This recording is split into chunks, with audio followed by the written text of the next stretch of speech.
Creation with मोहिनी या चॅनलमध्ये तुम्हा सर्वांचे स्वागत आहे। तर आपण आज या व्हिडिओमध्ये सिप्रस वाईन गणेश वेल याविषयी माहिती घेणार आहोत।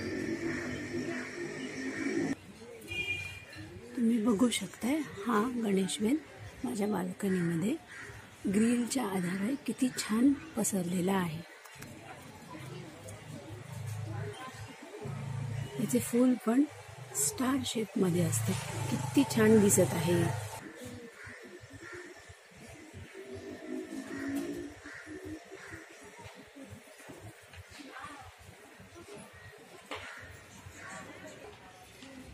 तर सिप्रस वाईन गणेश वेल याची पाने तुम्ही पाहू शकता, कशी कातरलेले पानांसारखी असे दिसतात। हे बघा, हे पाहू शकताय तुम्ही। आणि वेल असल्या कारणाने त्याला आधार हा लागतोच, त्यामुळे तुम्ही आपल्या बाल्कनीतील भिंतीवर किंवा ग्रिलच्या आधारे हे प्लांट तुम्ही ग्रो करू शकता। या प्लांटला मॉइस्ट सॉइल आणि तुमच्या घरातील ऑर्गॅनिक खत किंवा वर्मी कंपोस्ट आणि किचन वेस्ट यापैकी काही वापरू शकता। आणि सूर्यप्रकाश या तीन गोष्टींच्या आधारे ही वेल खूप छानरित्या वाढते, तुम्ही पाहू शकता।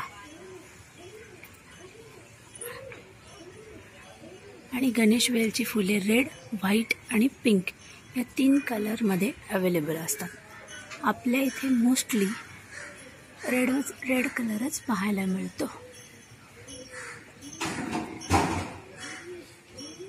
चला तर मग हे प्लांट आपण कसे ग्रो करायचे ते बघूया। हे बघा, हे त्याचे सीड पोड आहेत, ते आपण तोडून घेऊयात।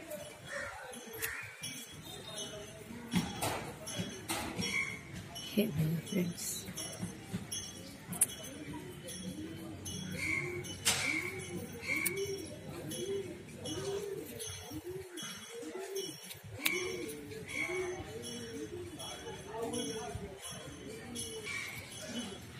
माझ्याकडे कालही मी ह्याच्यातले 2 सीड पॉड तोडून ठेवलेले होते, तुम्ही पाहू शकता।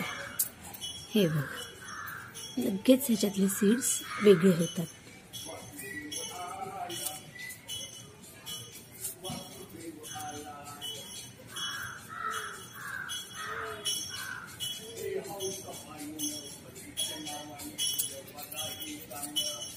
हे बघा,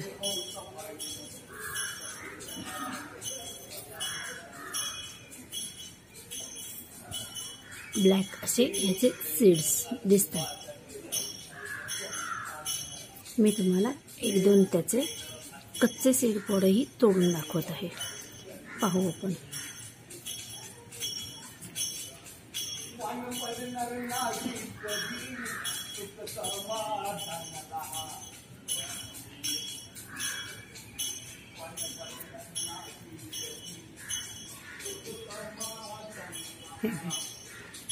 कच्चे सीड पॉड हे ग्रीन कलरचे असतात, पाहू शकताय तुम्ही।